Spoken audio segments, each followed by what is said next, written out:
우수이 유키의 책 일주일은 금요일부터 시작하라에서 이야기하고 있는 시간 부자의 습관 2가지를 소개해 드리겠습니다.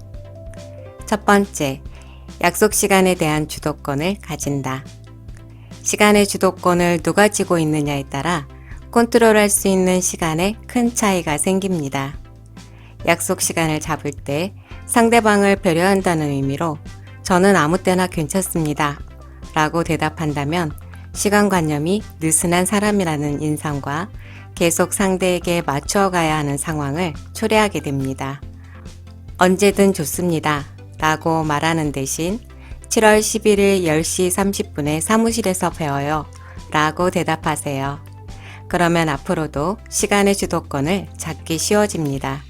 그리고 전화를 걸었을 때 부재 중일 경우 대다수는 돌아오시면 전화 부탁드린다고 전해주세요 라고 말하게 됩니다. 이런 경우 상대의 전화를 기다리는 꼴이 됩니다. 역시 주도권이 없어집니다. 상대방이 예정보다 늦게 돌아올 수도 있고 메시지가 전달되지 않을 수도 있습니다. 이런 경우 제가 다시 걸겠습니다 라고 말하세요. 이렇게 말하는 것만으로도 시간의 주도권을 잡을 수 있습니다.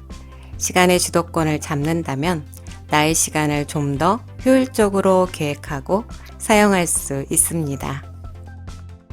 두 번째, 결론과 결과는 처음에 말한다. 대부분의 사람은 듣는데 서툽니다. 열심히 상세하게 설명해도 상대에게는 핵심이 잘 전달되지 않습니다. 내가 원하는 바를 전달하기 위해 많은 시간을 소모하게 됩니다. 그러나 짧게 포인트만 추려서 이야기를 하면 짧은 시간으로도 효과적으로 상대를 더 잘 이해시킬 수 있습니다. 결론과 결과를 먼저 말하고 그 후 경과나 원인을 말하도록 합니다. 이런 우선순위를 확실히 정해놓고 이야기를 한다면 나의 시간과 노력의 낭비도 줄일 수 있고 상대방의 시간 낭비도 줄일 수 있습니다. 우수이 유키가 처음으로 은행에 융자 신청서를 제출했을 때 이야기를 해드리겠습니다. 저는 신규 사업 자금을 조달하기 위해 여러 은행에 융자 신청서를 내고 사업계획서에 대해 세세하게 설명도 하고 열의를 가지고 설득도 했지만 아무도 제대로 들어주지 않았습니다. 당연히 융자도 받지 못했습니다. 만반의 준비가 되어 있는 사업계획서인데 왜일까 고민하다 중대한 실수를 범했다는 것을 알아차렸습니다. 융자를 받아야 한다는 초조함에 은행이 듣고 싶은 이야기가 아닌 저의 이야기만 장황하게 늘어놓았던 것입니다. 그래서 다음번 은행에는 요점을 간결하게 정리한 사업계획서를 가지고 담당자를 만났습니다.